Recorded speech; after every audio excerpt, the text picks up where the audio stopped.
You are the single most requested guest. And let me tell you, this has not been easy because we went to some hard places, but I don't think we'll ever talk about anything more important than this because it's not fear that gets in the way of us being brave with our lives and our work. It's the armor that we reach for to self-protect when we're afraid and how that armor moves us away from love, connection, and our values. And the hardest work is being aware of what is my armor when I'm afraid. Is that automatic? Oh, no, it's a training. So let's start with that then. Brené Brown is an icon whose world-leading research in shame, vulnerability, and connection has inspired companies like Pixar, Google, and the U.S. Special Forces to build stronger leaders and help the everyday person unlock their full potential. Ready?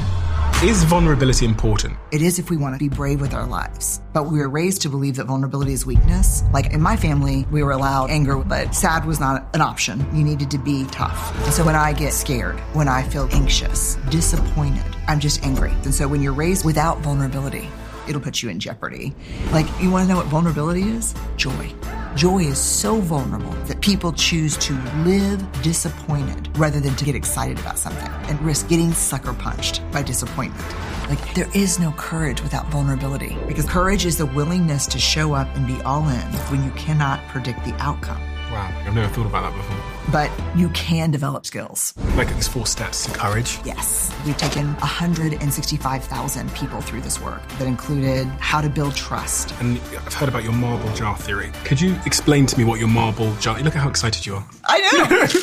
So this is how we teach trust to the most senior leaders in Fortune 100 companies. It's awesome. Just give me 30 seconds of your time. 2 things I wanted to say. The first thing is a huge thank you for listening and tuning into the show week after week. It means the world to all of us, and this really is a dream that we absolutely never had and couldn't have imagined getting to this place. But secondly, it's a dream where we feel like we're only just getting started. And if you enjoy what we do here, please join the 24% of people that listen to this podcast regularly and follow us on this app. Here's a promise I'm going to make to you.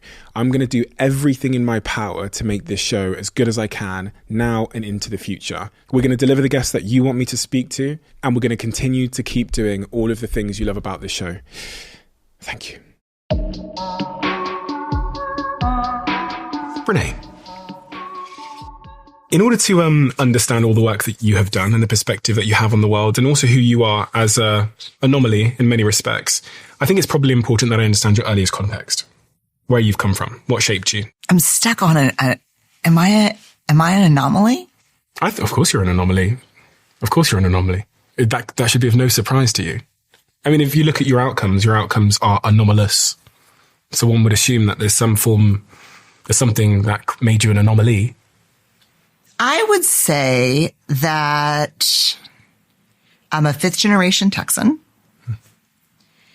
I came from a fair amount of dysfunction, parents doing the best they could with what they knew, both coming from really, really, really tough upbringings that included, poverty, addiction.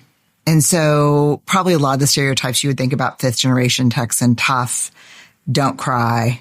We were allowed a very small continuum of emotions were approved, which were pissed off or okay. Like anger was okay, but no, couldn't be sad really. Or vulnerability was not a thing. Vulnerability was weakness and scary and put you in jeopardy. I felt like a real outsider at home and in school. But I was really good at reading people, reading situations. I think a therapist somewhere along the way said, yes, that's hypervigilance. You're hypervigilant. I can see everything around me and everything's going on. I can connect things very quickly that other people don't see. And there was laughter and there was love, but there was a ton of unpredictability. I was going to say, isn't that typically what creates hypervigilance, is some kind of need to be that aware when you're young? Yeah. I mean, I think, yes. Being fun-loving was very valued in my family, and being tough. These were the values. These are on the parental scorecard. This is what got you an A. If you're fun, easy, You can, shoot straight, spit far, fish well, like really drive fast. And so those things were very valued.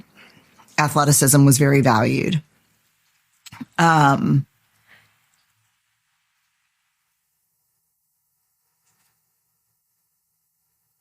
those fun things could turn really hard very quickly.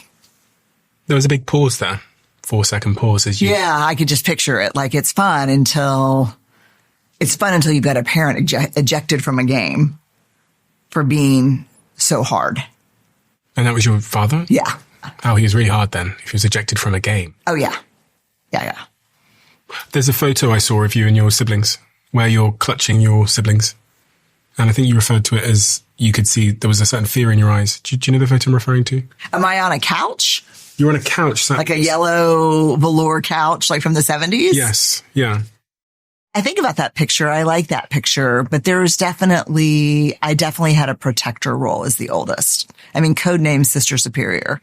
It was jokingly, but it wasn't joking. Like if things got hard between my parents and they would get in volatile fights, I would go get all my siblings, put them in my room. I'd go downstairs and handle it. Like I was definitely the protector. Physically volatile fights? On occasion, but more emotionally volatile. Screaming and shouting. Yeah. Same with my parents. Yeah, just loud. There's a background in my whole house for my whole childhood was just screaming.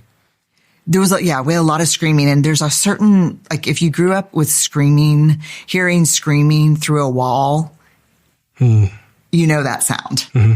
Do you know that sound? Mm-hmm. Of course, yeah. Oh my God, it's my whole childhood. Yeah. What was that? 7 hours a day of screaming. Yeah. And so, I'm sorry, because I don't like to hear that about your childhood. And I don't like to know that about my childhood, but there was a lot of screaming. And so I think hypervigilant, protective, responsible, with a dose of be very fucking careful, because I will protect my siblings. And how did that change your model of love as a young person? It must have been, because I obviously feel the same way about my situation. And I think the lesson I learned was that love was like a prison, because it was my mum doing the shouting and my dad was the prisoner and he wouldn't respond. So you've got a woman shouting at him for 6-7 hours a day and him sat there like he's an inanimate object looking at the screen. And I remember thinking, oh, okay, so if I get in a relationship when I'm older, then I'm going to be a prisoner to a woman. Okay. Doesn't sound appealing.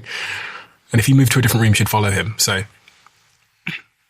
I avoided relationships like the fucking plague. I did well until about 27. And then what? And then someone got over the wall and corrected some of the evidence. They got over the wall. She got over the wall somehow. Yeah, Steve got over the wall. Damn it. That's your partner, not me. Just for context. No, not you. Although you're doing a hell of a job right now. You're like, you've crossed the piranha-filled moat that I like. But the drawbridge is like, I'm going to see. My Steve definitely got over the wall. But it was like game recognizes game. He had a wall. Oh, okay. Yeah. And so we had long conversations about our walls, and slowly through those conversations, those walls crumbled with each other, and we've been together now for 38 years. Wow. Yeah. The hardest thing I've ever done in my life.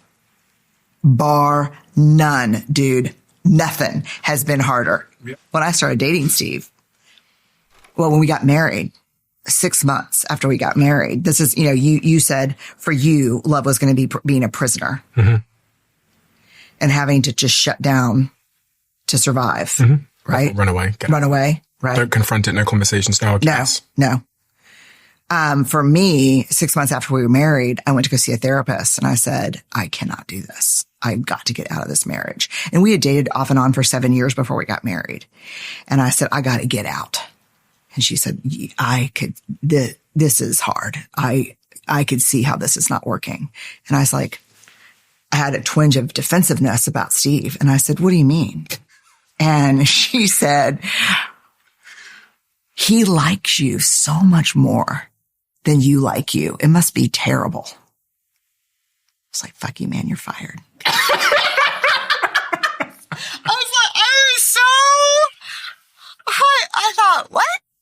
That's what I do. So I'm going to give you one of my tells. If I do a really high pitched, what?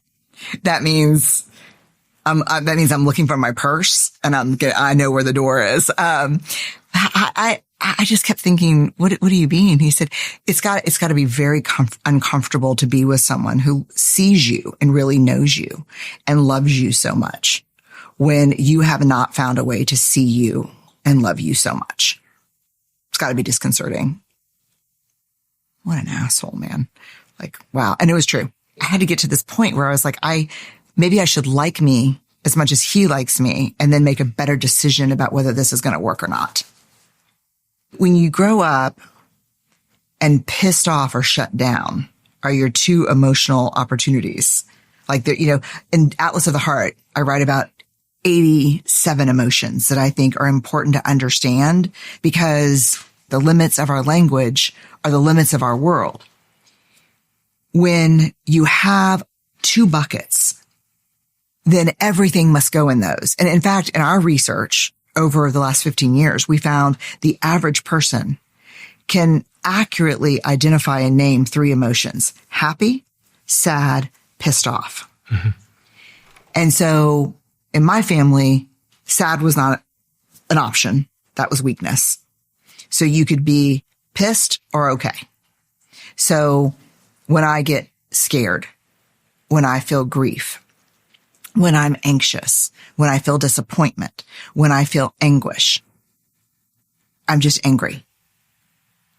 There's two sort of outstanding question marks in my head, and they might be the same answer, but you said earlier on that you didn't fit in at school or at home. And I didn't understand why you didn't fit in at school or at home. And then the other thing that's still a question mark in my head is the therapist said to you that asserted that you didn't like yourself as much as he liked you. And I wasn't clear on what made you not like yourself. I wanted out of where I was raised. I wanted to leave everything I knew. And so I always felt like an outsider. I didn't want to I wasn't popular. I wasn't dating a quarterback. That was a dream that my parents and their parents and their parents, you were a bear cadet and you dated a quarterback and you got a farm. So I felt not cute, not popular, not understood. And then at home, I wasn't easygoing. I was anxious and always ready. And the point about self-esteem, which the therapist sort of highlighted about not liking oneself as much as Steve liked you, where did that come from? Or is that related in some way?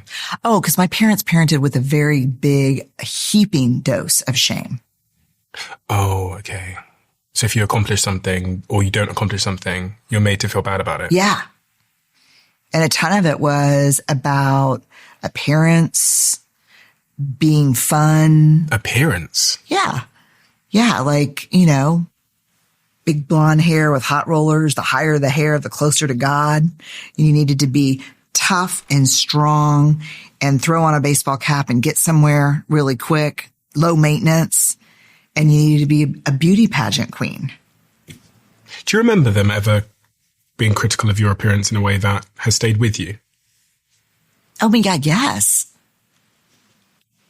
I think not just them. I think having young girls and young women, keeping them from developing threats to their self-esteem is not just a parental thing. It's like asking them not to breathe because the air's poison. It's like every message from everywhere. The fashion magazines, you'd read them and you think, wow, I don't look like this. How am I going to look like this? And you lather yourself up with baby oil and you put lemon juice in your hair. You put tinfoil under your chin, get as much sun cancer as you could because we didn't know,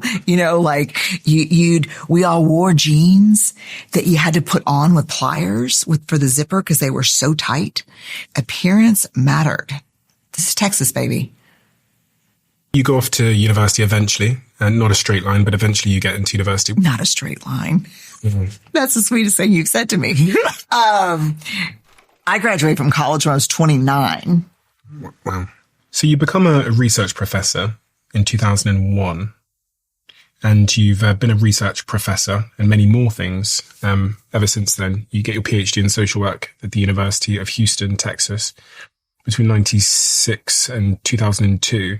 And really for the last couple of decades, you've focused on research, understanding people. Obviously, there's so many more strings to your bow in terms of like media and podcasting and authorship. But over those, since 2001, we're in 2025 now, just over 2 decades. My first question is, how has your perspective on how has the world changed in those last 2 decades in your view?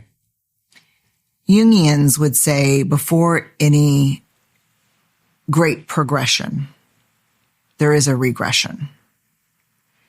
And I think that when you look at various I know you have a very global audience. When you look at administrations, political administrations across the world, and you look at how power is being used right now, it will tell you a lot about what they're afraid of. Mm. But what is that face? We're going to have to pause. I was thinking about a conversation I had recently with my best friends. It must have been this weekend. Yeah, it was this weekend because it was my friend's birthday in Manchester, the UK. So we flew in. And we had a conversation about how the leading political narrative at the moment, this might be adjacent to what you were saying, but it's the way I interpreted it. The leading political narrative at the moment that seems to be getting people elected is if you say those people with that skin color are the reason for the pain and anguish in your life, it's actually the people below you that are coming over the border or crossing the English Channel on dinghies that are ruining your life. And it seems to be like a really effective narrative to 100%. Earn power, both in the US and the UK. Like the central narrative that is swaying elections, it seems at the moment in the UK and the US, is those brown people on that boat or coming over the border are the reason for the pain in your life. And it seems to work. And that seems to be the thing getting power. So that's kind of what ran through my head when I had this idea of like power and what you're scared of. I actually think I inverted it to, if I can tell you what to be scared of or find the thing you might be scared of or whatever, then I get power. But maybe it goes the other way too. I don't think we'll ever talk about anything more important than this, to be honest with you. That's why I thought your response was so interesting, because you made, if I was going to like do the text box above your face, it would have said, well, holy shit, that's interesting. Because when you use power, especially power over, because there's multiple kinds of power. There's power with and to, and power within. So people that use power with and to and power within work from a belief system that's completely different. We believe that power is infinite and can grow when shared. People who use power over work from a belief system that power is finite, like pizza. And if I give you any, I have a deficit. So it's got to be hoarded and protected and not shared.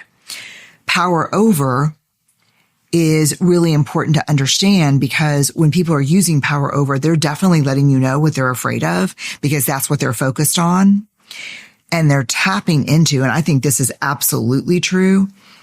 If you give people someone to dislike and blame for their pain, and they look different than the people who are voting, you will win 100 times out of 100. If you say, I see your pain, I can tell you exactly the source of it, and I can fix this for you. Mm-hmm. And the source of it is going to be easy to see. You're not going to see yourself in them. Mm. So that narrative that you were talking about, it is a full circle. People in power use power to address issues that they're afraid of. They gain power by leveraging fear and giving people an enemy. That's how this works. It works like this. I mean, I spend 95% of my time in organizations working with C-suite leaders and senior leaders. This is how it works in organizations, how it works in political, how it works in faith communities. This is how power works in general. So power over is a very specific kind of power, and it's especially dangerous because in order to maintain it, you have to engage in periodic bouts of cruelty towards vulnerable populations. You have to remind people what you're capable of. So there's 4 types of power you speak about in Damn, you have that in your notes? In Strong Ground, yes. Why are you surprised? I don't know. There's 4 types of power in leadership you speak about. There's the power over, which is controlling or exploiting others, power with, finding common ground and building collective strength, power to, which is giving others agency and recognizing their potential, and power within, which is honoring differences and self-worth. So as a leader of a business, if I were to be successful, are you telling me that I need to stay away from power over and adopt another power within this list of 4? Yeah, I think what we've seen be very successful over time is power with, power to, and power within. So collaborative power, co-creation power, self-awareness, metacognition, knowing yourself, knowing how you think and learn. So power with and power to. Power over is excruciatingly difficult to maintain. We're not neurobiologically hardwired to stay in fear for very long. So if I work for you and you're using power over to lead me, you're threatening me with my job, you're threatening me with consequences, you're threatening me with demotion, one of 2 things is going to happen for me neurobiologically. I am either going to just become numb to it. It's not going to be able, you're not going to maintain, I can't maintain that constant level of fear. It's just too demanding, just physically demanding. Or I might get hyper normalized. I might just like, this is what I work in. This is like crazy. This is it, but every now and then you're going to have to do something that demonstrates to me how chaotic and cruel you can actually be. Like you're going to have to engage in periodic acts of cruelty to remind me that the fear is real and to put me back in it. And so one of the things you're seeing right now, I mean, like in the US, the deportation and immigration issues. This is not a president that has, tightened his belt on immigration more than other previous presidents.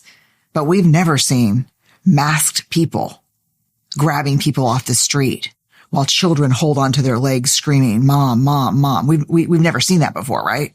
But we've had other presidents probably exceed the deportation numbers that we're seeing. But we've never seen that level of cruelty and display. That is a real display of cruelty as a reminder of who holds power and who does not.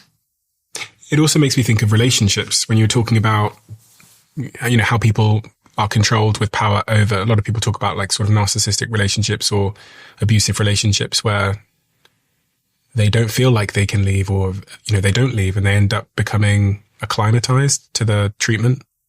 I'm a big systems theory I'm a systems theory person. I think in systems theory. I was trained in systems theory. I think if you don't understand systems theory, at least if you're leading an organization right now, you're going to fall behind because the complexity inside and outside of organizations is such that we need a framework to understand how all of these individual systems are bumping up against each other. Like you probably bump up against 100 systems a day, right? Yeah. And so what I would imagine, the story I would make up about your success, because this is true of any systems theory, is in order for systems to thrive and grow, they have to keep permeable boundaries, meaning they have to allow feedback to flow in and out from other systems to be aware. So I'm just going to give you a very good example. I'm very excited about the experts you had on around menopause, women's life. I mean, I'm so excited about that. Like, just to be honest with you, like Mary Claire is my doctor. Oh, really? Yeah. Dr. Haver. So, what is interesting is the systems that just that podcast bumps up against, and the systems that would be sending feedback that, hey, this is not for me. I'm not clicking on this. I've shared that first one with 100 people, because there's a reality to our lives that is uncomfortable for people.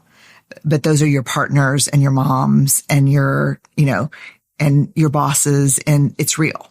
And I can guarantee if this was happening to dudes, like it'd be a bajillion dollar, whatever, over a trillion, gajillion. I don't know.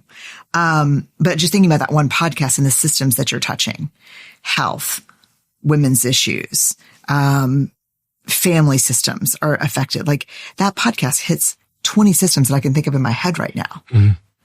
The divorce rates of women in their 50s and 60s. Mm-hmm. I mean, right? Yes or no? Yeah, 100%. Yeah. Right. So a healthy system has permeable boundaries, meaning feedback is flowing in and out all the time.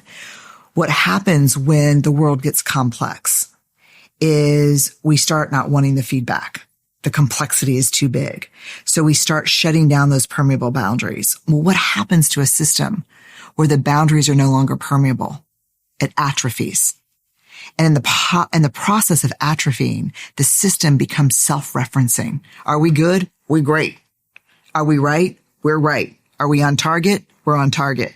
Because the boundaries of the system are no longer craving outside feedback, even when it's tough.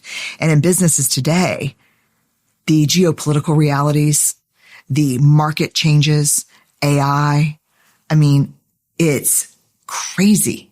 Mm. And so our predisposition to shut down uncertainty and complexity is the biggest threat to the systems in which we work and live. The self-protect, close the wall, put up the drawbridge, fill the moat with piranhas.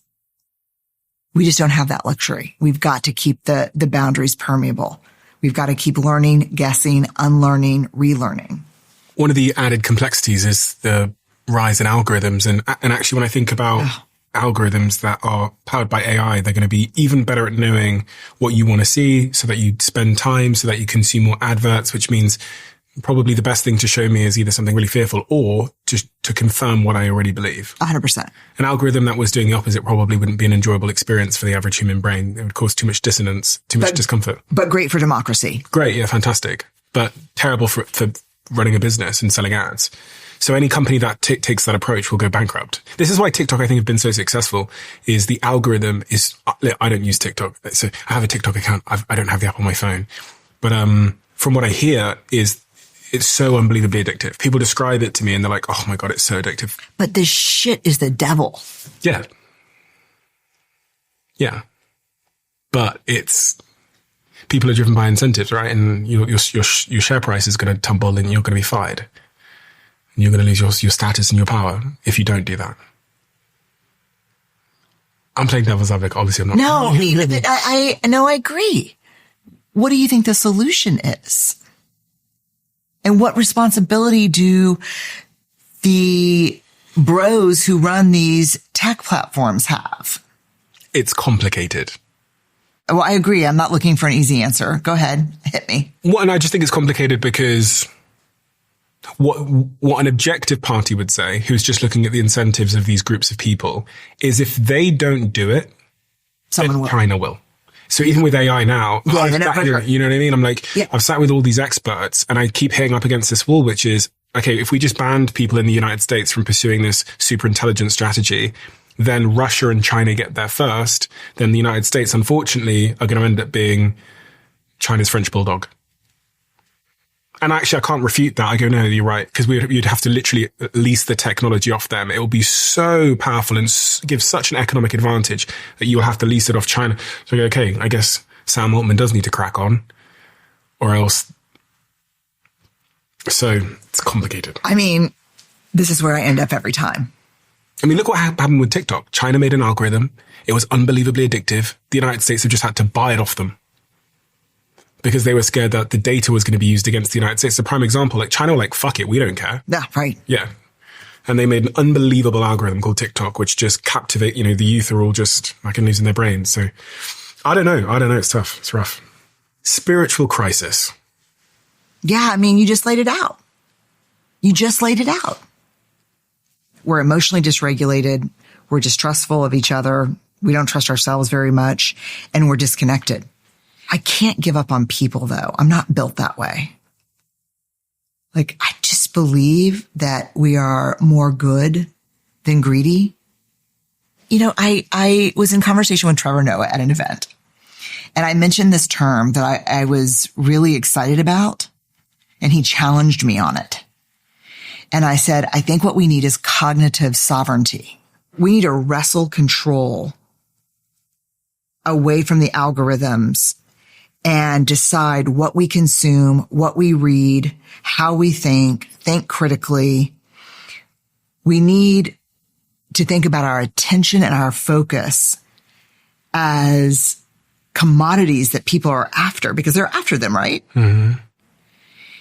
He had an interesting point, though. He always has interesting points, don't you think? It's so tough to talk to Trevor because he's always got an interesting point. He's always got an interesting point. Damn it. And he's funny. But he said, no, we need less cognitive sovereignty, Brené. And I'm like, what do you mean? He goes, everything's about the For You page. Everything's for you. We need communal sovereignty. He's like, the whole problem is that your For You page is completely sovereign. You intellectually and spiritually, I'm paraphrasing what he said. I'm sure it was like funnier and better looking, but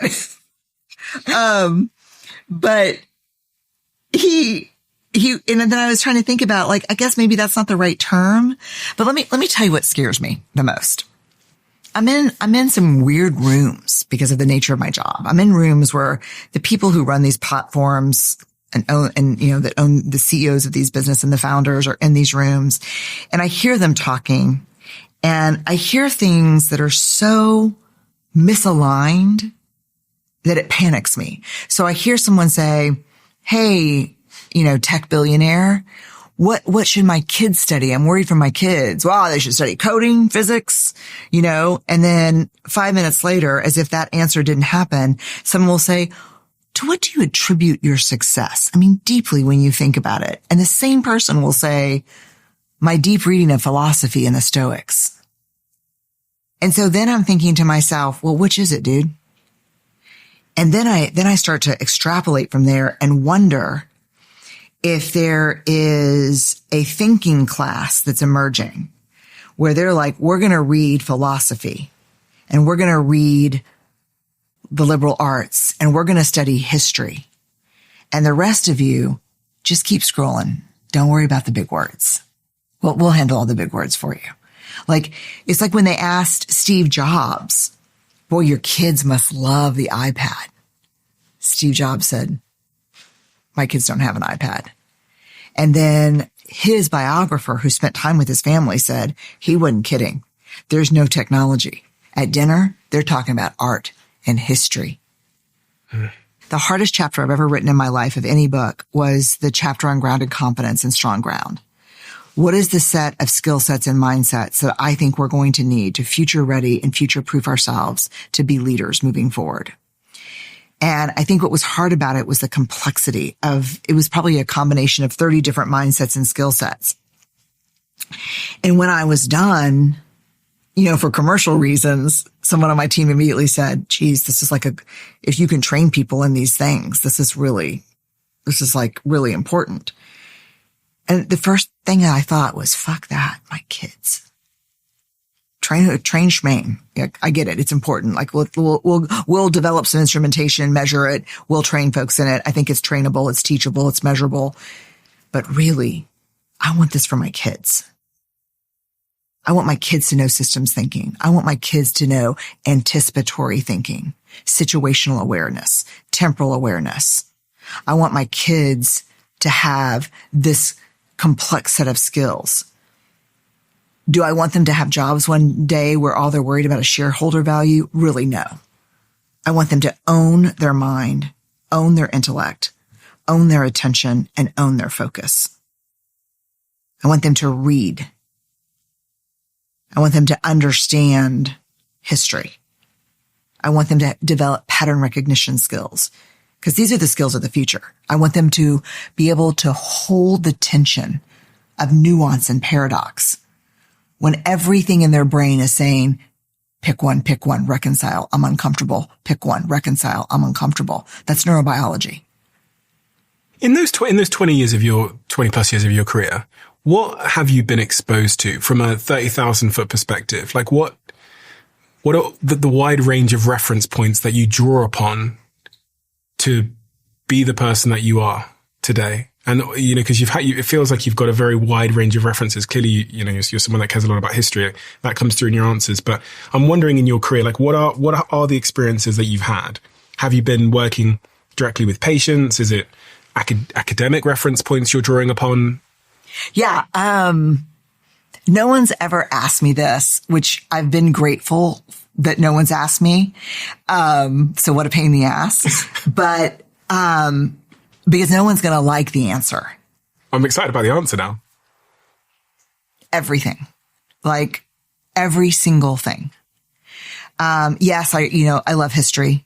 Yes, I read academic papers all the time. Yes, I wake up in the morning and I read, because of the nature of my work, I read the Wall Street Journal, the New York Times, Bloomberg, the Financial Times. I read a lot. But there's a chapter in the book that was one of my favorite to write on the transitions home from work, mm-hmm. and how tough they are. And how, if you're like me, you've had a very frustrated partner look at you more than once in your life and say, hey, I know it was stressful. I don't work for you. Change gears. Yeah. Have you ever had that? No comment. No comment? Yeah. I use a metaphor in that book, in this chapter, of a lock. And how did that come to me?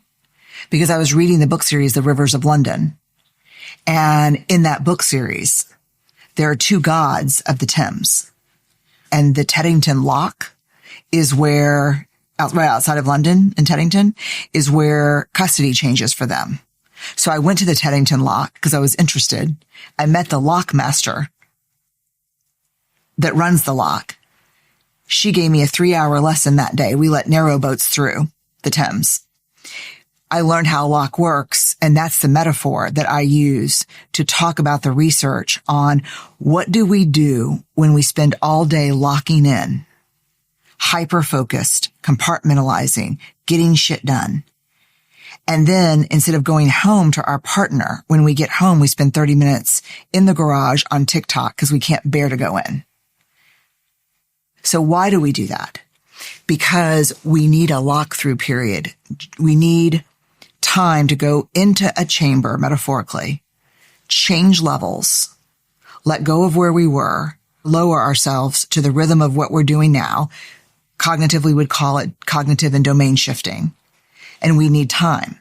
So I looked at the lock master at Teddington and said, this shit is taking a long time. Can we get this chamber filled up a little bit quicker?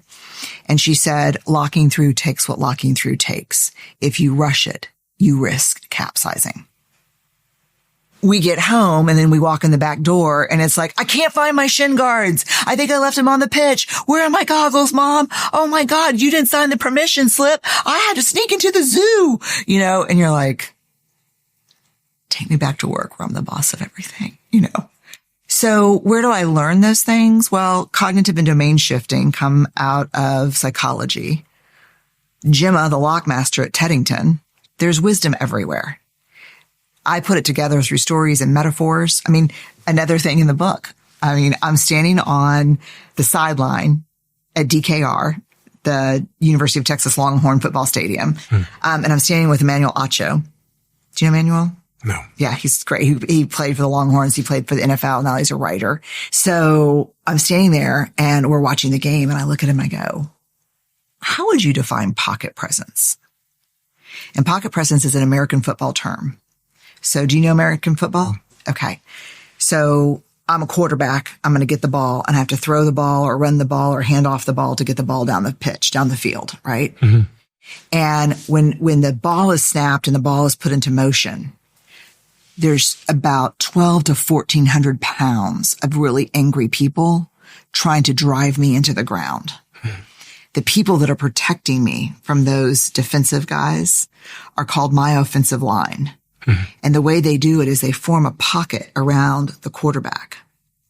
And the quarterback uses that time to decide, where am I going to throw the ball? Am I going to run the ball?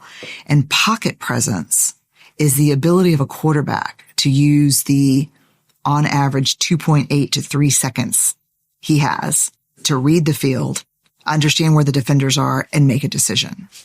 And so when I asked Emmanuel Acho, how would you define pocket presence? He said, and I want you to think about this in terms of your business, the ability to read the field without seeing all of it and trusting your team well enough to make a move, even though you can't see everything. What are the skill sets you need right there? 1, temporal awareness. You got to know how much time you have to get rid of that ball or get it down the field. They say Tom Brady, who played for the Patriots, is any of this ringing a bell? Yeah, I need to. Okay, Tom Brady, they said his pocket presence was so good he could tell where his offensive linemen were by the vibrations through his cleats on the field. So temporal awareness, situational awareness, what's going on, anticipatory awareness. Think about a great football player, right? Think about Mo Salah. You don't kick the ball to where the striker is. You kick the ball to where the striker is going to be. So anticipatory and situational awareness, right? Pattern recognition.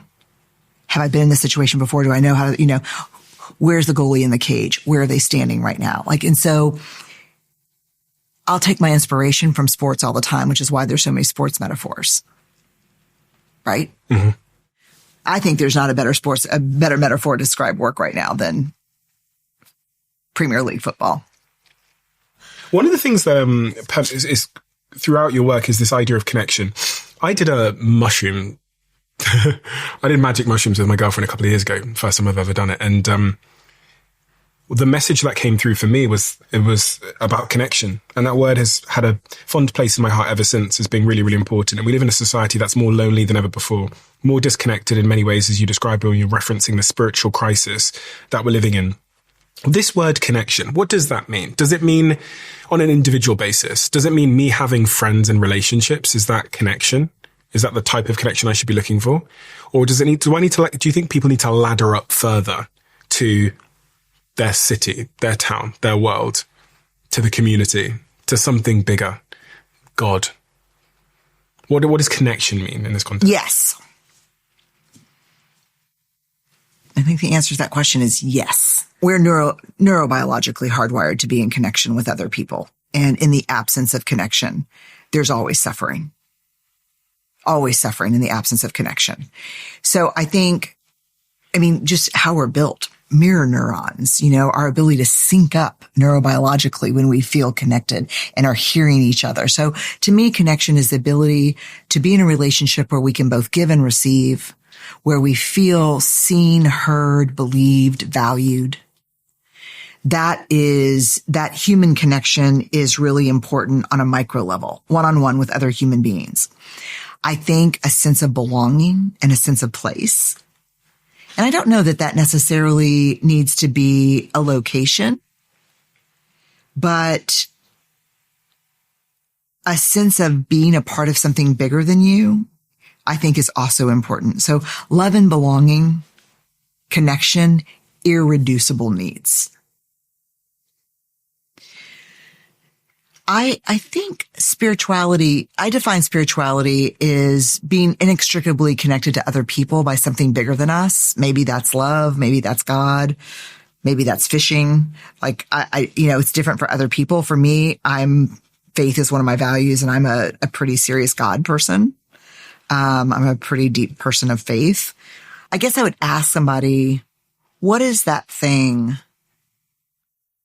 that transcends difference, political difference, ideological difference, race, gender, belief systems, class? What is it that brings you to a common humanity place? For me, it's God. It's a big challenge. Because I try to work from an ethos where I try to find God in the face of everybody that I meet. Even if I want to punch you in the throat, I try to that's my thing. In some way, I'm connected to you, whether I like it or not, and whether I like you or not. And when you talk about belonging, it's interesting. In your book, Braving the Wilderness, which I think the question is kind of summed up by the subtitle here, the quest for true belonging and the courage to stand alone. This appears to be a dichotomy or a contradiction. To belong, but also to stand alone. Why are both of these important? Why is it important to belong? What does that mean? And why is it also important to stand alone? Because I don't think you can truly belong to anything or any group if you don't belong to yourself first. True belonging requires us to be who we are, not to change who we are. That's fitting in. Fitting in is the greatest threat to belonging. Which takes us both back to our childhoods, right? Mm-hmm. Yeah.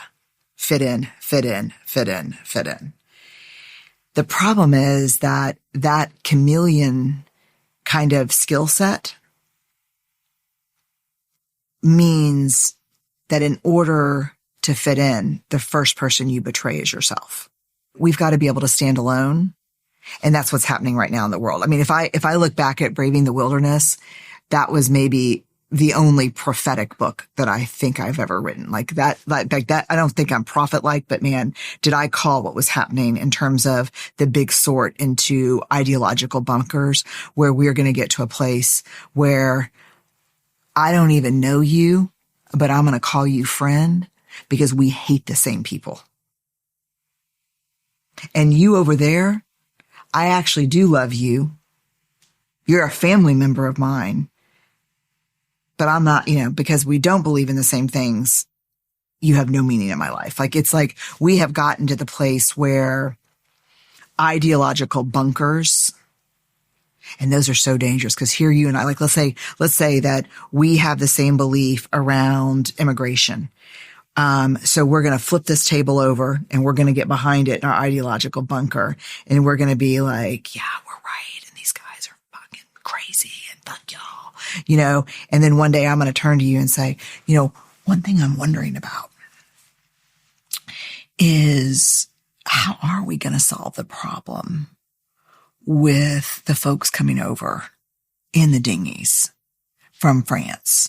Because I don't think we're going to be able to go without solving it because we do have an employment issue and a housing crisis.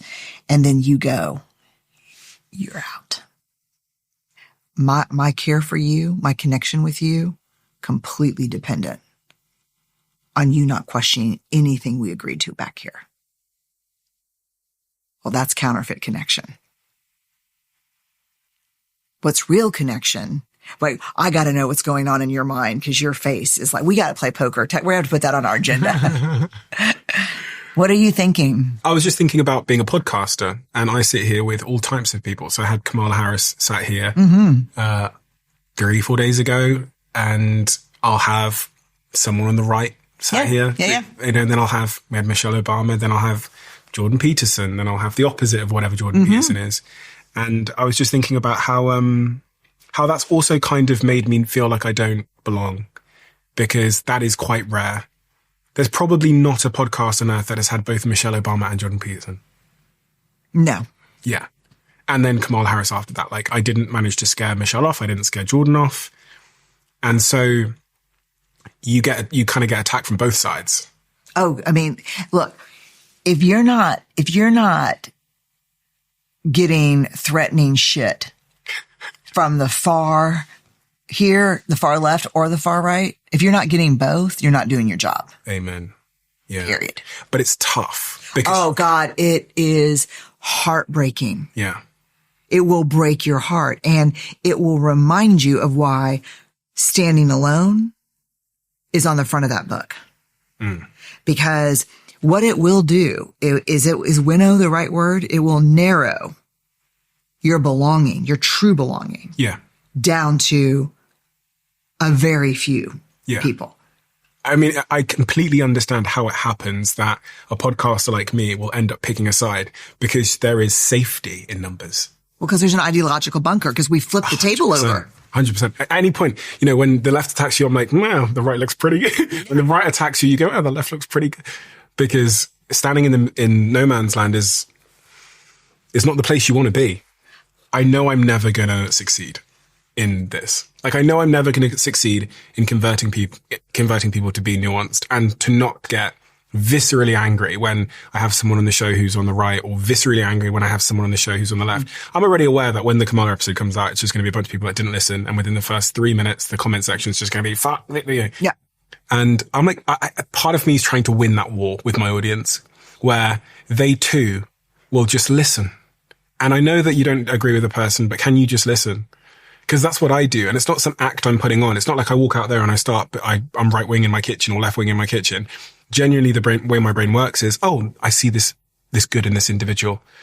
And then I meet someone else who's on the other side and I say, oh, there's a couple of points of good that I agree with them on this. That's how I am. And it feels so weird because when you go on the internet, you don't find yourself being compelled by either side entirely. No, and I think it's really confusing. And the only limit I have really is I am not probably going to have a conversation with you if your beliefs question my humanity. Okay. That's going to be my line. That's going to be the line for me is going to be if you're cruel or name-calling. Yeah. Or if your core beliefs about who I am or who other people are dehumanizing. I can't do because now I've betrayed myself in order to make a political point about nuance. Yeah. Because dehumanization is a really interesting and hard thing. When you look at the research of people who study dehumanization. And we talked about earlier with immigrant populations. There is a circle of moral inclusion. We are not hardwired to hurt each other, to kill each other, assault, rape, beat. We're not wired for it actually. So in order to do that, you've got a person here inside your moral inclusion. In order to be okay with that, you've got to push them outside of moral inclusion to be morally excluded from somebody you see as human and worthy of moral inclusion. And the first step to moral exclusion, moving people out of a safety zone where you don't do horrible things to them, the first way to move people out is language throughout history, as long as people have lived. So you hear people in this administration calling a community of immigrants an infestation. The same way we would talk about animals or rats, and so my only limit to hard conversation is if you're operating from an ideology where women are dogs, immigrants are illegals, if you're operating from that place of moral exclusion, you are too dangerous for me. But other than that, I'd probably be willing to have a conversation with anyone. But I can understand why people pick sides. I tell you what, it is lonely. Yeah, that makes sense. Yeah. It's nice to hear though. It's really nice to hear that is, yeah. We've talked about it quite a lot, me and Jack, who's been producing this show since the very beginning. We've talked a lot about how we understand the temptation to pick a side. And actually one of the greatest compliments a journalist has ever given me is they wrote in the article, and this wasn't a journalist that liked me. They just said, we're unable to ascertain which political party he is part of. I thought that was a great compliment because it means that that's a journalistic ethos. I think they would want to pin me down and say they'd love to say I'm right wing or something else. But they said, in a not very nice piece they'd written about me, whatever, they said that we're unable to figure out what side he's part of. And I think that's a compliment because it's true. And I think it allows me to do my job better, that I don't have too many preconceptions when I meet people. I try and meet people for the first time, which I enjoy. I think you're pretty good at that because you are insatiably curious. It's lovely and terrible. Why terrible? It's terrible for an avoidant. I found this out recently. I've known it my whole life, but I found it out recently because I had a conversation. If someone's uncomfortable with vulnerability, then I'm like their fucking worst nightmare. You are. Which is interesting because I don't expect she was super vulnerable. Oh, really? Maybe not. Carefully optimistic vulnerable. Yeah, that's probably like you're cognitively a believer. Yeah. And trying to move the rest of you to it. You've got the journalistic ethos of equal opportunity, insatiable, curious guy, right? Mm. What do you think the responsibility is of someone who has a platform to vet or understand the credibility, especially when it comes to science or those kind of things, of what their guest is saying? I think that the school of podcasters haven't really, we don't have the training that journalists do. So we're almost catching up in that regard, especially if you become a big podcaster, because you're kind of held in a different level. So more recently, one of the things we do is we've hired, this recently, it was a year and a half ago, we hired a PhD who does exactly that, who after this comes out, will go through everything that you said and then put on the screen things that were not within scientific consensus. But that in itself is a decision. Yeah. Yeah. It is a decision. It's not a choice without consequence either. No. Some people don't like it. What led you to that choice? When your podcast reaches lots of people, you're forced, this kind of goes to what I said earlier about the political stuff. You're forced to really get clear on what you believe and like what matters to you. And one of the things that matters to me is that the stuff we put into the world, we feel like it's helping people, even if it's not nice.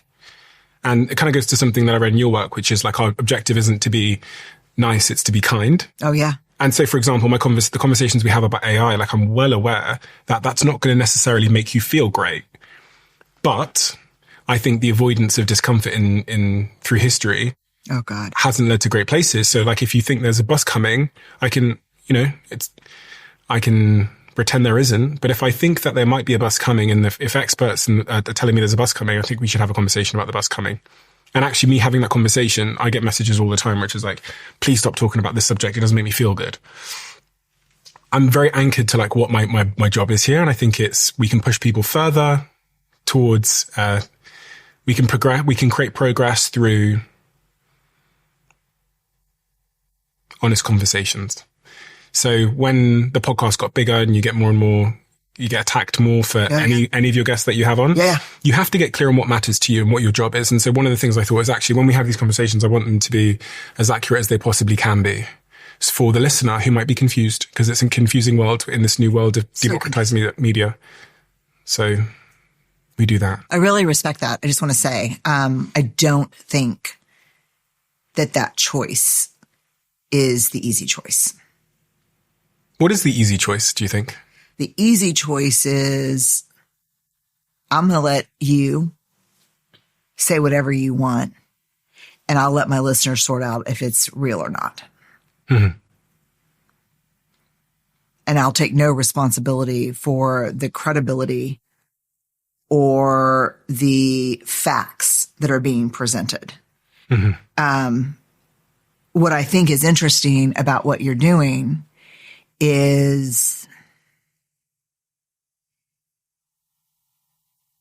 it just seems like a very solid approach where I'm a big believer in science. You know, I'm married to a physician. I'm a social scientist. Like I'm not going to be the golden child of this administration when it comes to science, for sure. Like I have I love science shirt that I wear with a DNA scarf. So like, I'm very real about that. I also don't think that everything that we see that is projected as peer-reviewed clinical trial, I think challenges to that system are also important. I think science cannot be a self-referencing system any more than any other system can be. So to have people that have different opinions or new opinions but to let your listeners or your viewers know that this is not an opinion where there's a lot of data collected or that this is a controversial opinion is respecting people's cognitive self-determination. I just think it's an interesting way to do it. I think I launched the podcast and it became very big during COVID. Oh, God. Yeah. And so Houston is home to the biggest medical center in the world, like in the world. And I live in the medical center area. In the beginning, there were just, there never stopped being funerals for physicians and people working on COVID. And so to hear on podcasts that it doesn't exist. Yeah. Or that you can use, Windex or, like some bullshit like that. I just started to, and then I got into a little dust up around it in my own situation. And so I'm always interested as we enter this world in platform and podcast responsibility. It's a slippery slope, and it's very, and there's no perfect outcome. Like, you don't want to go too far either way, right? No. You don't want to the government get involved and tell you what truth is, or right. But you also don't want to stray into conspiracy land and right. away from science, because there are things that are knowable. Yeah, there are things that are knowable. But I don't know. I just think it's an interesting question for this time. And I think it's an interesting question when you have a platform that's powerful. And I think if you're doing the best you can to make decisions based, what is the question that drives your decision making? For me? No, like just in general. Oh, generally. Yeah, I got yours. Yeah, you want to help your listeners and you want to do good. Yeah. That's a different thing than downloads. You can do both. You can do both. Yeah. But if your only filter. Well, you'd go for fucking total conspiracy. Right, yeah. right. Yeah. And so I just think it's an interesting question. I don't have an answer. I just know that it's an important question. Yeah. And you know what? I'll be honest. So as, we're not journalists here, so we don't really understand the rigor. And I've got a lot of respect for journalists and the effort they've put in to understand the journalistic method and all those things. I feel like we're somewhat catching up. This podcast went from 0 to 70 million people a month in 4.5 years or something. Lord. So, and we're just again holding on. Like, me and Jack didn't run a podcast before, so I didn't run one before. And so we're now catching up. And part of the way that we're shaped is with feedback, and you get lots of feedback. Don't have this person. I'll never speak to this person again. And you kind of bat that stuff off. But if there's anything that actually feedback that actually is in contradiction, that does test your own mission or your own values, then you listen and you can start to innovate. And one of the things that we thought was smart was to have the pop-ups on screen, which everybody is probably familiar with by now. And it's a balancing act. We don't want to completely discredit everything that the guest has to say, but we also just want to give context. And that's kind of context to what they're saying. If something's ridiculous, we'll just remove it. Like, if something's we will not publish the episode is probably a better way of saying it. We had a couple of episodes where some guests said some things which were just absolutely fucking crazy. You don't need a PhD to know that you can't exercise by lying on the ground. Like, this one guest had said to me that you can build your muscles just by laying on your back or whatever and not doing anything. We just didn't publish the episode. I can just say, as a PhD, that I have attempted that. Yeah, it doesn't work. And it was for jack shit. I think Jack made that point. I can be your PhD on the just laying still. Yeah. No, I think that I respect the approach. And which is one of the reasons I decided to come on, because I respect the approach. We're not perfect, but we're trying. And it's tough, That's the thing, that you're walking a path. The world of business looks entirely different today than it did 15 years ago. Back then, building a brand meant having huge budgets, warehouses, office space, and lots of staff. But now you can start a business with your laptop, an idea, and the right tools. And I would know more so than anybody else, because that's exactly what I did. Shopify is one of our long-standing sponsors on this show, and they're a brand I often refer people to when they're starting their businesses, because it's a tool that contains many more tools within itself. And when you're starting out, everything is everywhere. It's messy and it's confusing, so having everything in the same place is incredibly useful. Shopify puts store design, payments, inventory, shipping, and even AI tools all in one place. And you can sell directly from your website or on social media, essentially wherever your customers spend their time. It's truly a brilliant business tool. So if you want to give it a go, head to shopify.com/Bartlett and sign up for your $1 per month trial period. That's shopify.com/Bartlett. On that point about me and vulnerability, Is vulnerability important? Because there's a lot of performative vulnerability taking place in the For internet. sure. Is it an important thing for my health, happiness, my future to be a vulnerable person? Well, let's define it. Vulnerability is the emotion we experience when we are up against uncertainty, risk, and emotional exposure. So vulnerability is what I feel. It's the cringe, the awkward, the emotion I feel in times of uncertainty, risk, or emotional exposure. So it was really interesting because I had a hard time helping people understand because we're so raised to believe that vulnerability is weakness that it took a trip to Fort Bragg working with special forces to ask soldiers a question. Give me a single example of courage in your life. One example that you've witnessed or you yourself have done. One example of courage that did not require uncertainty, risk, or emotional exposure. No one could answer it. Finally, a young soldier stood up and said 3 tours. There is no courage without vulnerability. So is vulnerability important? It is if we want to be brave with our lives. If we want to be able to manage ourselves in a way that's values aligned and courageous, we have to be able to reconcile how we feel when we're uncertain, at risk, or exposed. I mean, and really weirdly, the next week after the trip to Fort Bragg, I was with the Seattle Seahawks, the football team, NFL team. Yeah. Ask the players. Give me an example of courage on the field or off that did not require vulnerability. They said that it's not possible. There is no courage. Like if you're doing things in your life, in your work, and there's no risk, no uncertainty, and no exposure, then they're not brave. If you know how it's going to end, that is not courage. Courage is the willingness to show up and be all in when you cannot predict the outcome. Courage is saying, I love you first. That's, you want to know what vulnerability is? I love you first. Have you ever said, I love you first?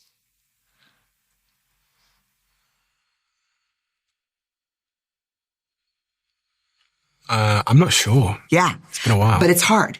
It's, So I need to give context. It's been a while since I've been in that situation. well, you've had to go first. Yeah, we've had to go first, yeah. Yeah. I mean, there's this great story that I tell about, I gave a talk here. It was actually in LA. And afterwards, a kid came up to me. He's probably 22 or 23. And he said, can I tell you a story about your work and how it's really changed my life? And I was like, sure. And a kind of a crowd grew around. And this is like the last time I ever got penned, like not being able to exit a stage because it was such a traumatic, it wasn't traumatic, but it was like, he said, well, I was dating this woman and I was so crazy about her. So I took her to eat to our favorite restaurant. And I waited until the dessert came because we love this chocolate volcano. And I ordered it and I said, I love you. And she looked at me and she said, I think you're awesome. And I think we should date other people. And then she Ubered home. And so I was like, God damn, this is the worst story I've ever heard. This is not a good story.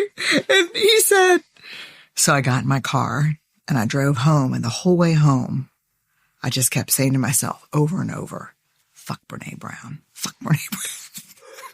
It's like, when's the turn on the story, you know? And he said, I got home and I walked into my apartment and I pushed the door open, and both my roommates were wired in. They were on their computers, and they looked up and said, dude, what's going on? And he said, I told her I loved her, and she told me I was awesome. And one of my roommates looked at me and said, what the fuck were you thinking? That's not how it works. When you are going toward them, they go away. So you're always kind of going away. So they come towards you. And he goes, oh, no, I don't want to be that dude. I was daring greatly.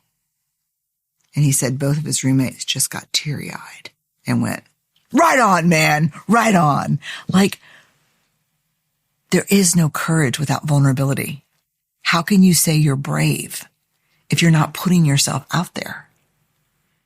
so many people have been through things which have made it very, very difficult for them to be vulnerable. I was actually speaking to someone yesterday who was cheated on, bunch of attachment issues in their early childhood.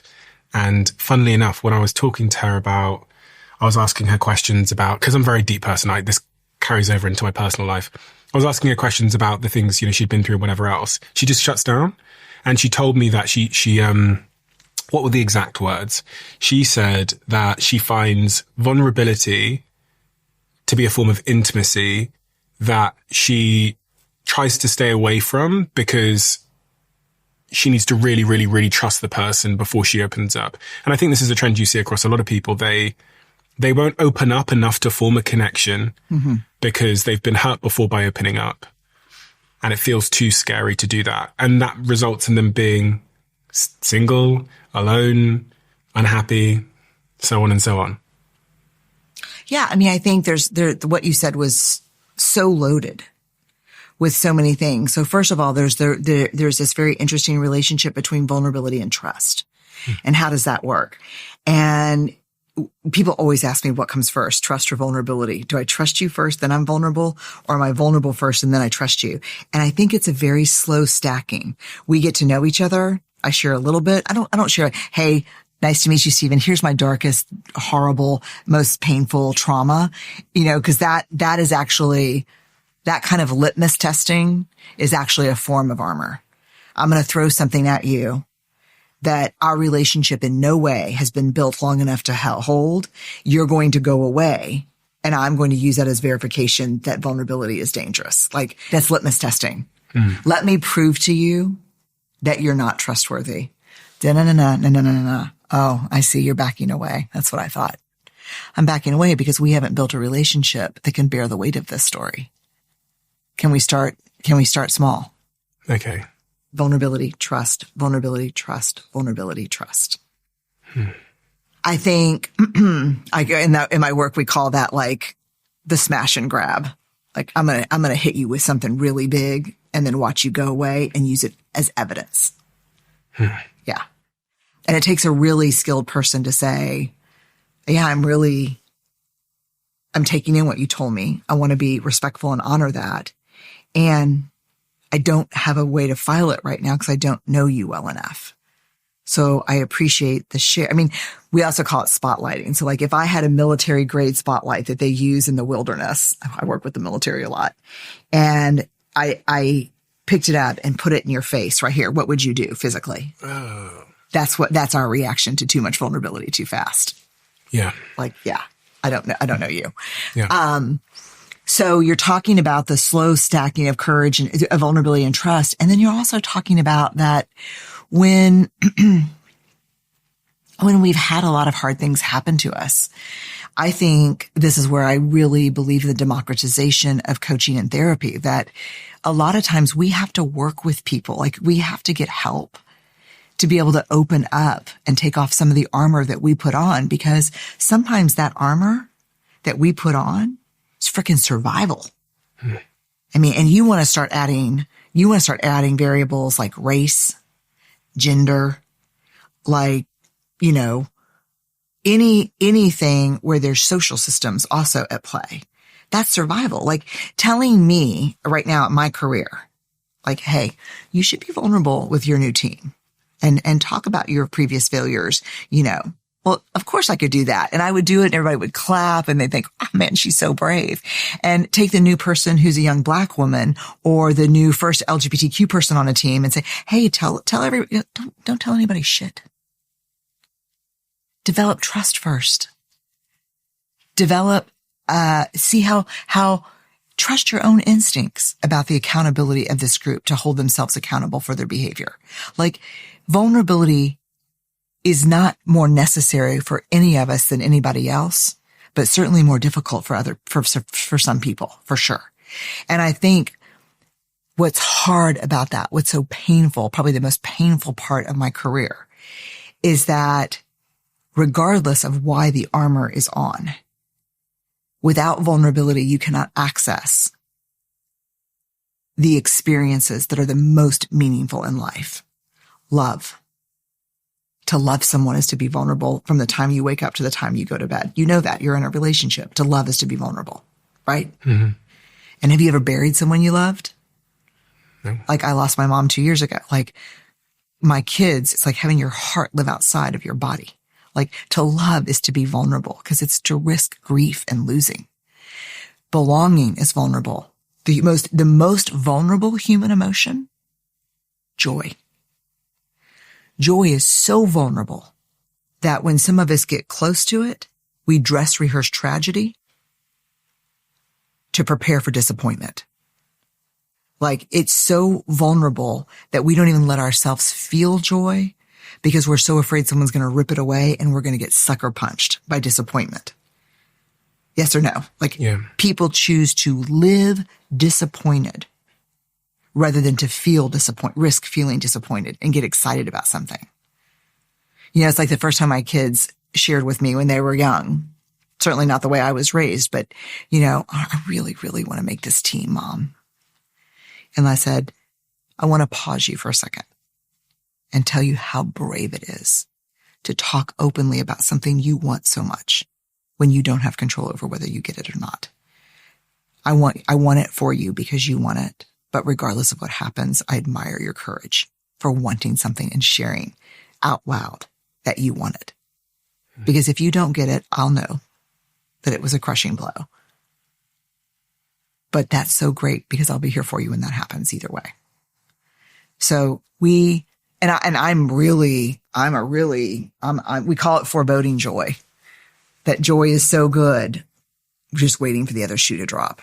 And people who have trauma histories are really like that. Like, for me, because of the way I was raised, when something good happens, I'm like, oh God, now what's going to happen? Statistically, bad shit's going to roll around any second now. And it's interesting because the group of people that we researched, the only group of people that could take that, you know, there's a bodily quiver, right? Yeah. Of vulnerability. Have you felt it? Yeah. Yeah. The only people that can really lean into joy consistently are people who use that vulnerability quiver as a reminder to be grateful, to be able to practice gratitude in that second. So gratitude is a huge enabler of joy. Is that automatic, or can one train that? No, it's a training. Oh shit, no. I mean, standing at my front door, watching my 16-year-old daughter walk down the sidewalk with her boyfriend in high school and get in his truck for prom, right? And I'm standing there and I'm like, oh God. And, you know, what am I worried about? You know, prom night, like car wreck, right? Of course, when I tell the story, the military is always like, pregnancy. I'm like, no, car wreck. And so I just remember staying there, and she gets in, and I'm staying next to Steve and Charlie, my son's, you know, at this time he's 10. And I'm like, I'm so grateful. I'm so grateful. I'm grateful for this moment. I'm grateful that I'm a part of it. I'm grateful that they did the corsage and the boutonniere over here. I'm grateful that I got to help pick out the dress. I'm so grateful. And Charlie looks at Steve, what's wrong with Mom? And Steve goes, she's practicing gratitude. Let her do it. Otherwise she's going to get on a crazy train and it's going to be all hell. And, you know, like, cause part of me wants to say, oh God, like, it's so beautiful and so joyful. And get in your truck and follow them right now. If he's speeding, I want to know about it. If he's not stopping fully to stop sign, follow them until this date is over. You know, that's what I want to do, because I'm afraid. Because the joy of that moment was just too much for me. Too vulnerable. It appears you've overcome various traits of old Brené Brown. No, I'm overcoming. Overcoming? No, I have not overcome. Have you overcome anything? Yes, the belief that I will overcome anything. I have overcome the belief that I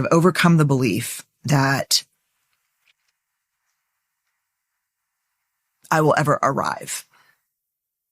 I am grateful for the skills that I have that are new skills that keep me more aligned with the person, the mom, the partner, the leader that I want to be. But I am mindful all the time. I try to stay very mindful that I am scary when I'm scared, that I catastrophize very, very easily, and that's painful for everybody around me. and I don't need to be liked. I just need to be myself. Like, but those are things, because I will sit down like 2 days ago and be like, oh my God, it'd be so freaking easy to be liked here. I was like, this would be a piece of cake. And I'm like, shit, I don't do that anymore. Bummer. 2 days ago? Yeah. Ahead of what? Just with a group of people that I knew what it would take to be liked. And you made the choice to just be myself. Be yourself. Yeah. Why? Because now the person I'm going to betray last is me. I mean, I hope I see you again, but not that important. Some people might find that somewhat demoralizing to know that they too might never cure parts of themselves that they're desperate to change. I think people, they often come to podcasts like this or read books like yours looking for fixes to not liking myself, to the way that I react to my emotions. They want to fix it. Because if they can fix it, then they can be happy. I don't think that's in the consideration set for a very beautiful reason. That if we could fix it and never have to wrestle with it again, we would be so short on grace for other people that we would be tyrants. So you think it creates a form of empathy for others? Yeah. I mean, like, I have like really serious boundaries. I'm a very boundaried person. But when I see someone behaving a certain way, I was like, oh, my asshole sees your inner asshole right here. I get it. I get what you're doing. I'm not going to tolerate it. I'm going to set a boundary around it. But I'm not really judging you for it. It's just that behavior's not okay right here. But you like yourself now?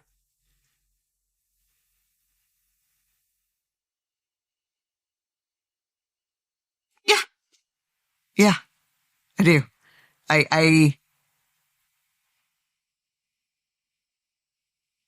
Yeah, I do. I do. I think I can say that pretty. I like what I'm becoming. And for anyone that doesn't like themselves, what work has had to go into getting to the point where you like what you're becoming?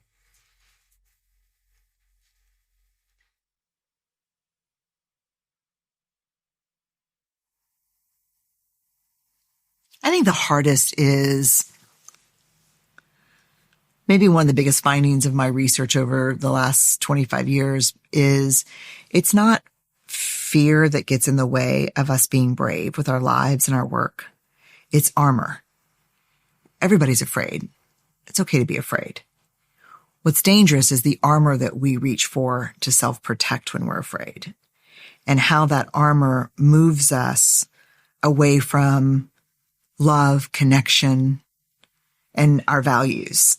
And so I think the hardest work is, for me, constantly being aware of what is my armor? What am I grabbing for when I'm afraid? What am I grabbing for when I want to protect my sense of self-worth, my ego? Like, and how heavy that shit is. At some point I had to wear it, because that was survival for me growing up. But this is the big developmental milestone of middle age, which you are squarely entering, which is kind of when the universe grabs you by the shoulders and pulls you really close and says, I'm not fucking around anymore.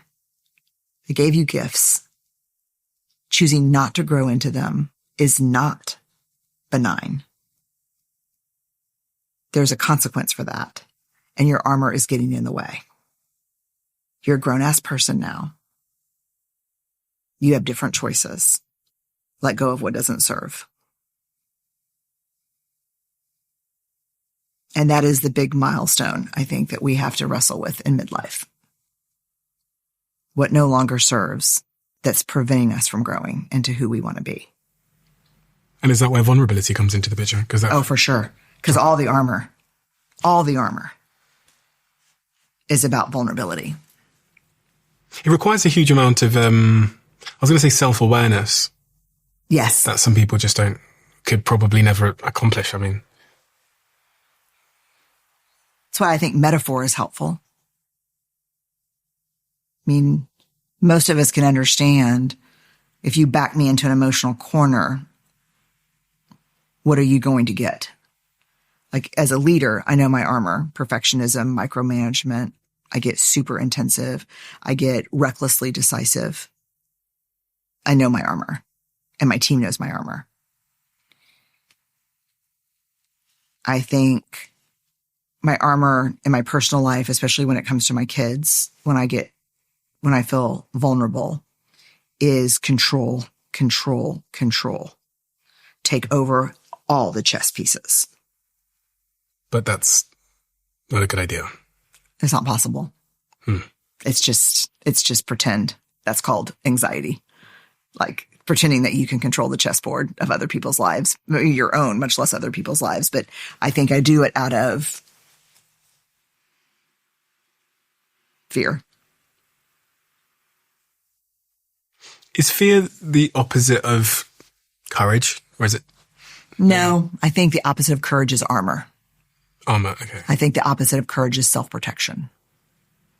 To be courageous in this context, whether it's as a leader or in another environment, you talk about these 4 steps to courage. You talk about it in Strong Ground.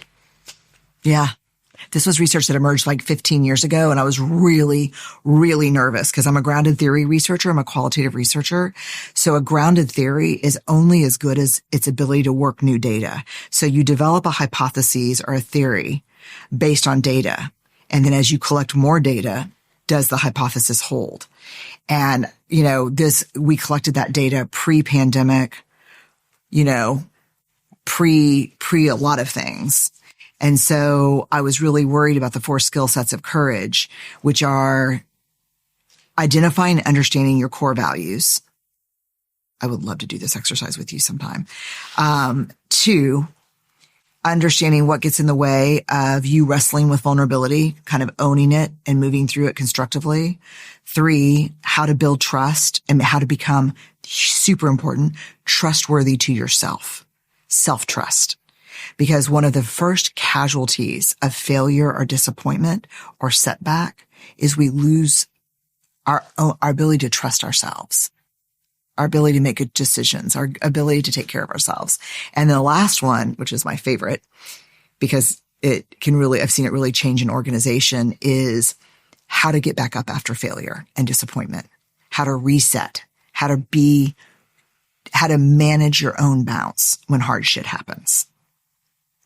So those are the 4 skill sets of courage. Again, evidence-based, observable, measurable, and teachable. We've taken 165,000 people through this work across 45 countries, collected data on all of it. It's so exciting. And it withstood all of the complex changes over the last 5 years, including AI, organizationally, because this is where we do our work. I'm not a therapist or a clinician. I don't work with like families or individuals. I mean, I have a therapist, but I'm not one. So I think you can develop courage skills. The third point is braving trust. Yeah. And I've heard about your marble jar theory. So I got a jar of marbles. I saw that. Could you explain to me what your marble jar, look at how excited you are. I know. So this comes, where do I get my information? Mm-hmm. Ellen's in 4th grade, my oldest. She comes home from school. Mm-hmm. The front door closes. She slides down the door into a heap, sobbing. Oh my God, Ellen, are you okay? Are you hurt? What's going on? She says that something hard happened. She shared it like very confidentially with 1 or 2 of her friends during recess. When she got back to the classroom, they had told everybody in her class, all 30 kids. Everybody was laughing and pointing and making fun of her. And she said, I will never trust anyone again. And my response immediately in my mind was, damn straight, not fucking person. You trust your mama and that's it. Like that was my response. But again, that's not the right thing to do, right? You want a kid who can develop trust with others. So I said, trust is really hard. She said, I don't understand it. And her teacher at the time, Mrs. Bauckham, had a marble jar. And when the class would collectively make good decisions, she would put marbles in this empty jar. And when it got full, they'd have an extra recess and party. Mm-hmm. And so immediately what came to me, because I'm describing trust, which is a hard concept to a fourth grader, I said, trust is the marble jar. She's like, what do you mean? And I said, every time you share something with someone that's confidential and they don't share it, they get a marble. Every time you build trust, when you want to share something really private and personal, you look for a friend whose jar is full of marbles. Do you have any marble jar friends? She's like, not the ones I shared with today. And I said, who are your marble jar friends? And she said, Hannah and Lorna. And I said, tell me something they do to earn marbles. Oh, well, like if I get to my tray late at lunch and there's no place to sit, Lorna will scoot over and give me half her seat, and then we just share one seat and I can sit at the table. And then the other day when I had strep throat, Hannah was worried about me. So remember, her mom called and said, Hannah's worried about Ellen. Why wasn't she at school? But then the biggest thing that Hannah did was the other day, Oma and Opa, my parents, my mom and her husband, came to my soccer game, and Hannah looked over and goes, oh my God, your Oma and Opa are here.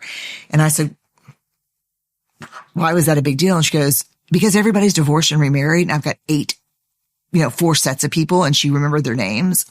And what was shocking to me is that Ellen was conveying that these marbles were being earned on these very small. She knew my grandparents' name. She gave me a seat to sit at. She checked on me when I was missing school. And so it made me start thinking about the literature on trust. So I immediately go to the Gottmans. Have you had the Gottmans on here? Oh, twice, yeah. Yeah. I mean, just like, yeah.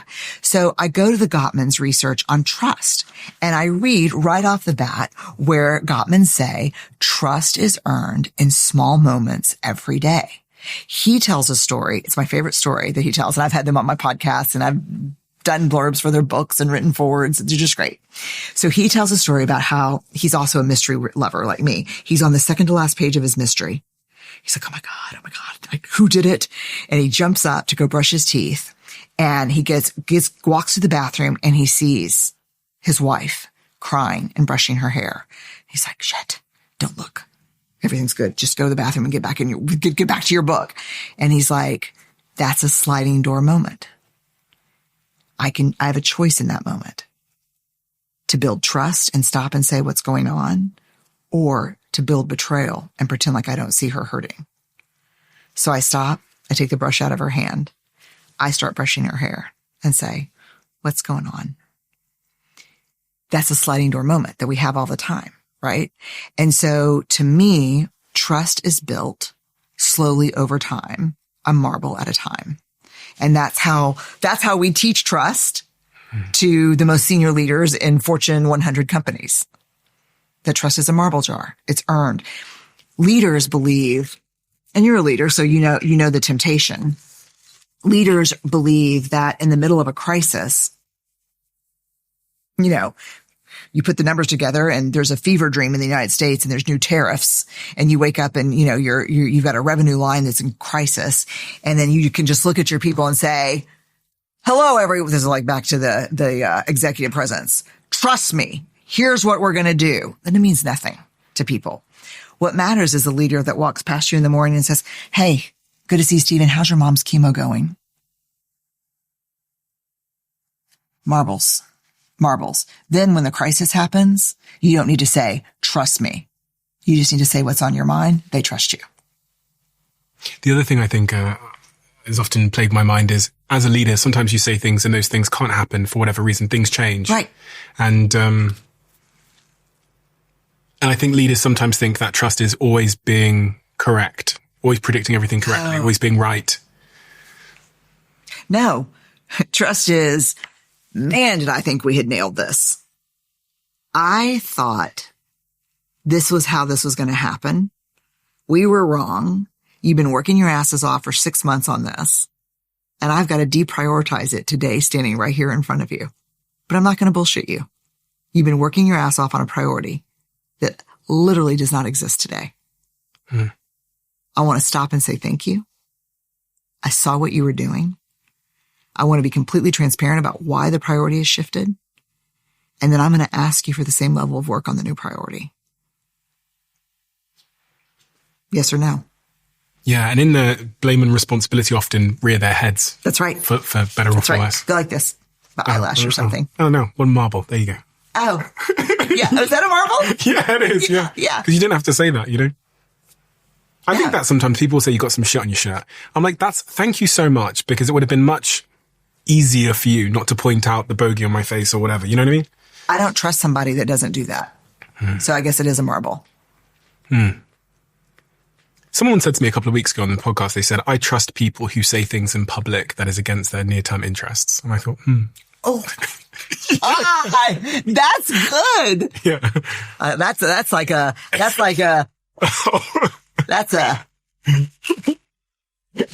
right? Yeah. Yeah. It's a good metaphor though, right? It's the trust in the marble jar has been very helpful for us. And let me tell you, there are behaviors.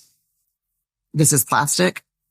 There are behaviors in relationships where you take this whole thing and just slam it in the ground. Cheating. I think that's an obvious one.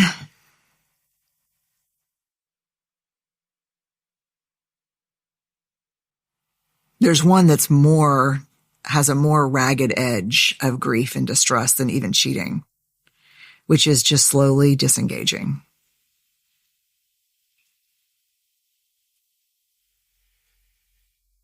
Emotionally disengaging. Yeah. Yeah, gosh. That's a ragged edged break on that marble jar. And it just happens over time. And other people think that they're nuts, and it makes them question their own judgment. Working in the sales team at a startup can be a strange experience, because one month you're chasing leads, like the future of the business depends on it, which often it does. And then the next month you're buried in them. Pressure builds up, and eventually it starts clouding your judgment. Then you end up making a reactive decision instead of an informed one. Our sponsor, Pipedrive, is the #1 CRM tool for small to medium businesses, made by salespeople for salespeople. It helps you get brutally clear on exactly where your focus should be. It shows you what opportunities have stalled and what is worth your time and focus. And my team have been using the new Pipedrive Prospector tool, which uses AI to search through over 400 million profiles to find verified decision makers and shares their contact information with you. So if you're interested in learning more, head to pipedrive.com/CEO, where you can get a 30-day free trial. And that's just for my audience, pipedrive.com/CEO. So it's time to join the 100,000 companies that are already using Pipedrive by going to pipedrive.com/CEO now. I did something at 24 years old that has had a profound impact on my life. I set myself the challenge of posting every single day on my social media channels. And at the time, I was doing it to grow my following, but it had this profound impact on my life, and two remarkable things happened when I did that. I managed to learn faster because every single day I'm capturing what is happening to me and trying to distill it down into something that I can share with the world.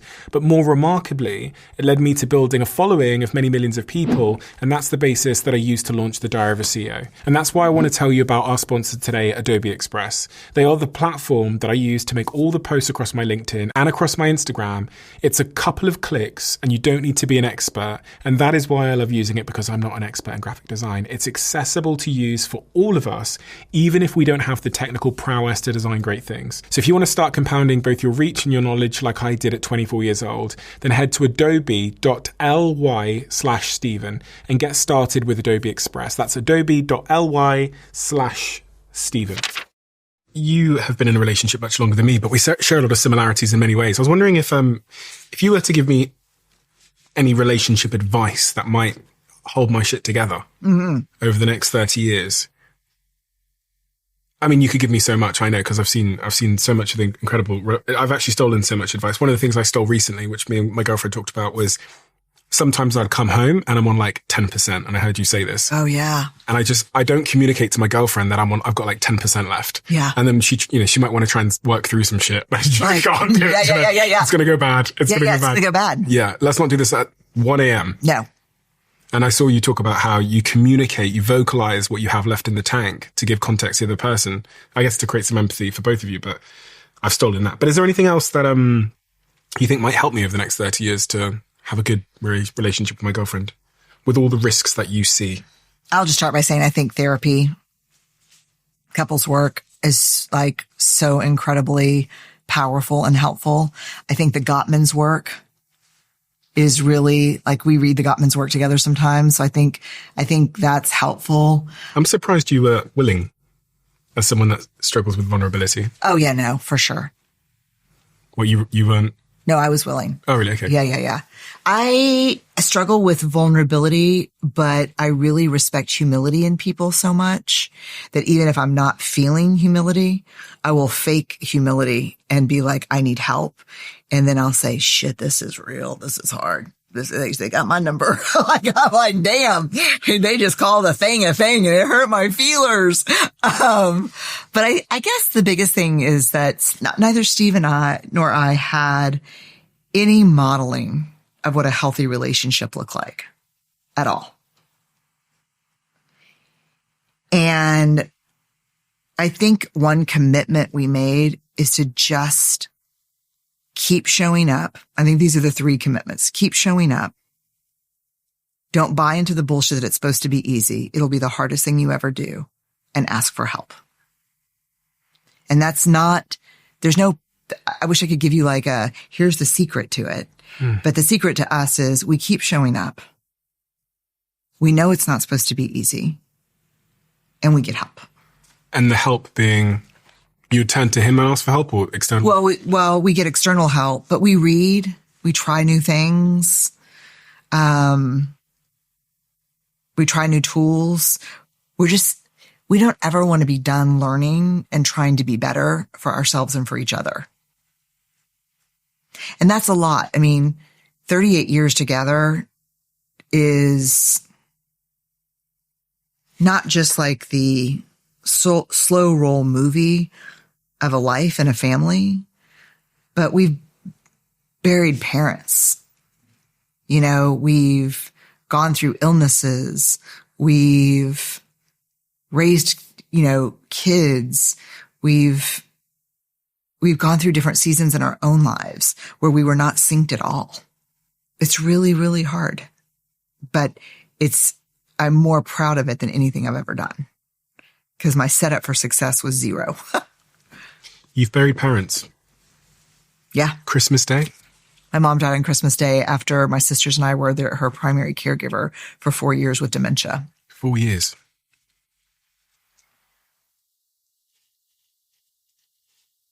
I wouldn't wish that shit on the people I hate the most. I try not to hate people, but God gives me grace for it on occasion. But I would not wish that on anybody. There's the reality of it.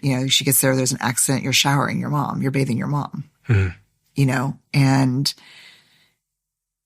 she knows just enough to be humiliated by it. But this is life. Like this is caregiving, and it's a tremendous emotional, physical, mental weight that falls primarily on women who are also in the workforce. Thank God I had 2 sisters, so there's 3 of us. And many people have 0. It's like you and your PhD researcher. I have resources, a lot of resources. And I think it almost killed me, and so. It almost killed you. I mean, yeah,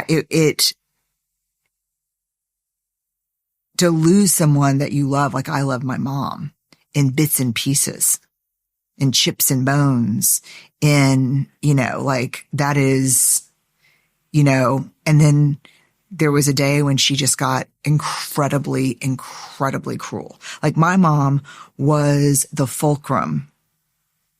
Our family changed on her back. Like she was the first person to go to therapy. She left my dad. She got us into therapy. She worked 3 jobs. She changed everything. She talked about the long history of addiction in our family, on both sides, everywhere. She changed our family. And so to say she was like, somebody who I respected and revered, like is an understatement. And, and we did so much healing work around kind of how she showed up as a parent in her marriage with my dad. And so then the one day I went to go take care of her and I saw that thing that I hadn't seen since I was 14, and I'm 54. and it literally, like, I couldn't drive. Like, it brought me physically to my knees. Like my husband had to come and get me. And I don't I can't talk about it without getting emotional, because it's not like I blamed my mom because she's in the middle of this disease, but it was like, I didn't see her for 2 months after that. And Steve kept saying, I said, I can't. And he's like, you gotta heal from that. I mean, just imagine being dropped back in a worst case scenario situation when you were 13 or 14. And then, you're just like, I can't. And, my sisters were like, we got this. And then they'd go through a period where they were like, I can't right now. And then, I got it. But Steve always had it. Steve was like, I got the diaper. I'll take him to dinner. I'll meet with the doctors. Like, that's partnership. You know what I mean? That's partnership. How did you deal with the grief? Well, don't send me your hate mail, fuckers. But, when she died, it was nothing but relief. I've heard this. I've never not heard that from someone that had a parent struggling with dementia and passing away. Yeah, it was complete relief. I mean, the day before she died, I think we had a really important time with her. And I'm sure she is, playing dominoes with Ann Richards and Molly Ivins and great other female Texas politicians, Democrats. But, because my mom was very radically political, but,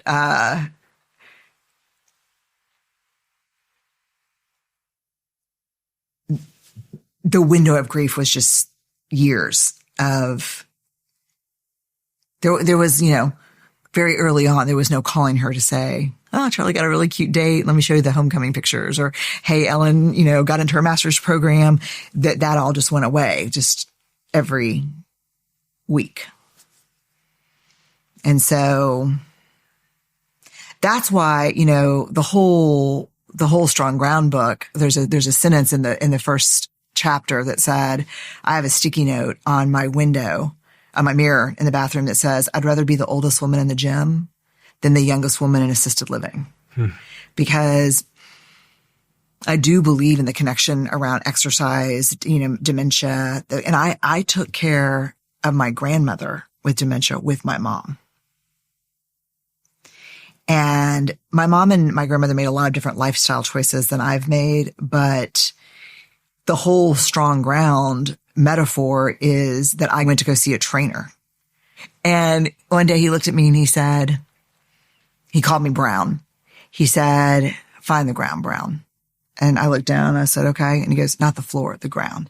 Take your feet, push in to the ground. Use your mind to connect with your body. Push into the ground and then tell your mind you're going to be using fucking lats. And I was like, okay. So I did it and I felt them. And I started whispering every time I would do a weightlifting thing, strong ground, strong ground. Strong Ground. An unbelievable book. So we didn't cover everything in this book today, which is a great shame, but hopefully we'll speak again in the future. But it's the lessons of daring leadership, the tenacity of paradox, which is something I was keen to talk about, and the wisdom of the human spirit. All of your books are amazing. You said earlier on that someone called you a wizard when you were younger. That's exactly what I think you are. I think you're a wizard. Why? I think you're a wizard. You have an unbelievable pattern recognition, understanding of humans. You have so many wide reference points that it appears to be magic to a muggle like me. Okay. We're out of time and the team are going to run through the door if I'm not careful. But we have a closing tradition on this podcast where the last guest leaves a question for the next guest, not knowing who they're leaving it for. You actually know this person. Did you? I know the next guest? No, you know the one that left the question for you. Oh, got it. If they didn't know it was for you. Dear beautiful and highly intelligent next guest, what are you optimizing for right now?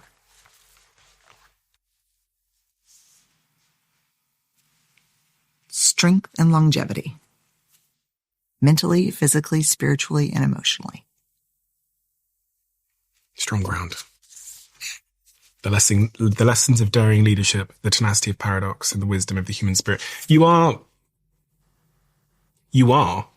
I was trying to think if there was any others. You are the single most requested guest. And you have been on the show for a long, long time, for 3 or 4 years. When we ask people who they want me to speak to, they say your name. And they say your name because of the incredible work you've done through your own podcast, which I'm going to link on the screen and below right now, but also through some of these incredible books which have changed people's lives. If you're unfamiliar with Brené's work, I think people will understand after listening today how much they're missing out on. I'd highly recommend you go and listen to Brené's podcasts, but also to check out this book, Strong Ground, which I'm gonna link below. Also Dare to Lead. I think all of the leadership team in my office reference Dare to Lead so often, which is an incredible book about brave work, tough decisions, and whole hearts. You make the most beautiful artwork. I consider these books to be artwork, again, because they pull on so many different reference points to make something that feels so original. And you've helped so many people. The fact that my audience have demanded I speak to you for so long, I think is testament to that. And you're a wonderful human being. And actually, one of the things you've inspired me to be is myself, because that's exactly what I find you to be. So thank you so much, Brené, for your time today. It's deeply, deeply appreciated, more so than I could say. And I think you're a wonderful human being. Please come back again soon. I will. I have enjoyed every minute of this. I would say it has not been easy because we went to some hard places together, but it's been meaningful. Thank you. Thank you.